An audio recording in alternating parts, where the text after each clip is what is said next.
ഇന്ന് നമുക്ക് ചെറിയൊരു ഓർഡർ ഉണ്ടായിരുന്നു. കേക്കിൻ്റെ ഓർഡറല്ല, ഇന്ന് സ്നാക്സ് ബോക്സിൻ്റെ ഓർഡറാണ്. ഇപ്പോൾ ബീച്ചിൽ നോമ്പുറക്കുന്ന ഒരു ട്രെൻഡാണല്ലോ.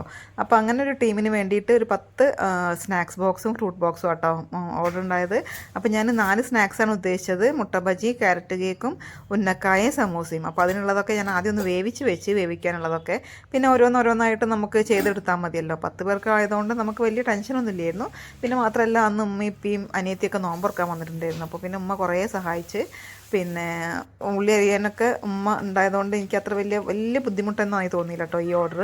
ഞാൻ റിലാക്സ് ചെയ്തിട്ടാണ് ഞാൻ ഈ ഓർഡറൊക്കെ സെറ്റ് ചെയ്തത്. അപ്പോൾ ഞാൻ മുട്ട ബജിക്കുള്ള ഫില്ലിങ്ങൊക്കെ റെഡിയാക്കിയതിന് ശേഷം സമൂസക്കുള്ള ഫില്ലിങ് സെറ്റാക്കി.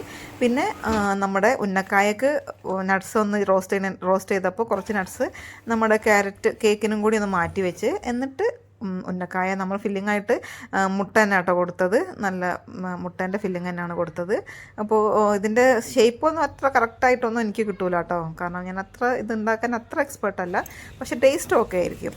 പിന്നെ മുട്ട ബജിക്കുള്ളതൊക്കെ റെഡിയാക്കി വെച്ച്, എല്ലാം റെഡിയാക്കി വെച്ചാൽ പിന്നെ നമുക്ക് ലാസ്റ്റ് പൊരിക്കൽ മാത്രമല്ലേ പണി ഉണ്ടാവുള്ളൂ.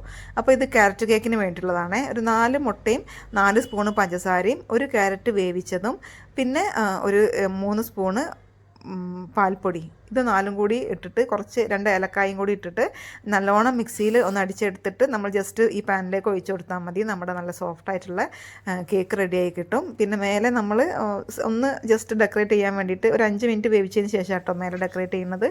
എന്നിട്ട് ഒരു 10-15 മിനിറ്റ് ഒരു സിമ്മിലാക്കി വെച്ചാൽ നമ്മുടെ കേക്ക് അവിടെ സെറ്റായി കിട്ടും. അപ്പോൾ ഞാൻ ഓരോന്നോരോന്നായിട്ട് പൊരിച്ചെടുക്കുകയാണ് കേട്ടോ. ഇതാണ് നമ്മുടെ ക്യാരറ്റ് കേക്ക്. നല്ല സോഫ്റ്റ് ആൻഡ് ഫ്ലഫി ആയിട്ടുള്ള കേക്കാണ് കേട്ടോ. ഉണ്ടാക്കാത്തവരൊന്നും ഉണ്ടാക്കി നോക്കുക. അപ്പോഴേക്കും നമ്മുടെ ബാക്കി സ്നാക്സൊക്കെ പൊരിച്ചെടുത്തിട്ടുണ്ടായിരുന്നു. ഇനി എഗ്ഗ് ബജി, അതായത് മുട്ട ബജി മാത്രമേ ഉള്ളൂ അടുപ്പത്തുള്ളത്, ബാക്കിയൊക്കെ റെഡിയാണ്. അപ്പോഴേക്കും ഉമ്മ നമ്മുടെ ഫ്രൂട്ട് ബോക്സ് സെറ്റാക്കാനുള്ളതൊക്കെ അവിടെ സെറ്റാക്കിക്കൊണ്ടിരിക്കുകയാണ് കേട്ടോ. അപ്പോൾ പിന്നെ ഫ്രൂട്ട്സൊക്കെ ഒന്ന് മുറിച്ച് വെച്ച്, ഫ്രൂട്ട്സായിട്ട് വത്തക്കയും പൈനാപ്പിളും മാത്രമേ ഉള്ളൂ കേട്ടോ, കാരണം ഇവർ ഓർഡർ തന്നത് ഒരു 11 മണിക്കാണ്. അതുകൊണ്ട് പിന്നെ ഞാൻ സിമ്പിളായിട്ട് ഉണ്ടാക്കുള്ളൂ എന്ന് പറഞ്ഞിട്ടുണ്ടായിരുന്നു. പക്ഷേ സ്നാക്സ് ഞാൻ എന്തായാലും 4 ആക്കി കൊടുത്തു, കാരണം സ്നാക്സ് നമുക്ക് വലിയൊരു പ്രശ്നമുള്ള കാര്യമില്ല, കാരണം നോമ്പായതുകൊണ്ട് നമുക്കെല്ലാം നമ്മുടെ കയ്യിൽ സ്റ്റോക്ക് ഉണ്ടാവുമല്ലോ. അപ്പോൾ പിന്നെ ഒരു 5 മണിയൊക്കെ ആകുമ്പോഴേക്ക് നമ്മുടെ എല്ലാം റെഡിയായി കേട്ടോ.